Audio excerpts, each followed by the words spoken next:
मेरा पुत्र मैं मुथाज बंदा हाँ, खावंद मेरा मर गया। मैं आप मजदूर बंदा हाँ, लत्त भज्जी है, राड पे है लत्त विच, दूजी नाल मजदूर इंज हो गई है। ना कमा सकनी हाँ, ना किसी को खा सकनी हाँ, ना कोई दे सकता है। भैन दे बूहे ते बैठी हाँ, भैन भी आप मजदूर बेचारी मजदूरी करके लियाउंदी, किन्ना को मेरा इलाज करे।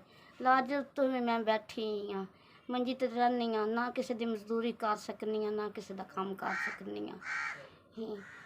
मजदूर बंदा दवाई भी नहीं लै सकती। भैन अपनी निक्के निक्के उन्होंने बच्चे ने, वो नहीं दवाई मेरी कर सकते।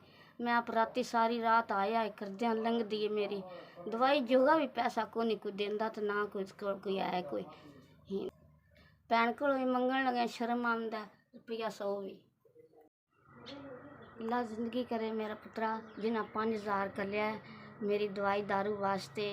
अल्लाह तुम चोखा देवे मेरा पुत्रा। लत्त मेरी मुथाज है, एक अगे टुटी है रड पिया, एक मुथाज है नाल दवाई दारू वास्ते भी नहीं लभदा मेरे को। मैं बड़ी मुथाज हाँ। भैन भरा नहीं देंदे, भैन भी जी आप मजदूर बंदी नहीं देंदी 10 रुपये भी दवाई दारू वास्ते भी। अपने अधिकार पुत्र आप कमा नहीं हो सकती, आप बाहरों कमांदी है हो जा मनु उन्हें के देना है। मैं आप मंजी ते पई हाँ, मुथाज हाँ बड़ी। अल्लाह मेरा पुत्र जिंदगी करे थोड़ी। अल्लाह जिन्ना कलिया 5000 रुपया मेरी दवाई वास्ते ही इंशाअल्लाह। अल्लाह मेरा पुत्रा जिंदगी थोड़ी करे। मैं तो बड़ी देर बाद जब 5000 रुपया वेख्या मैं तो सहक नहीं आई।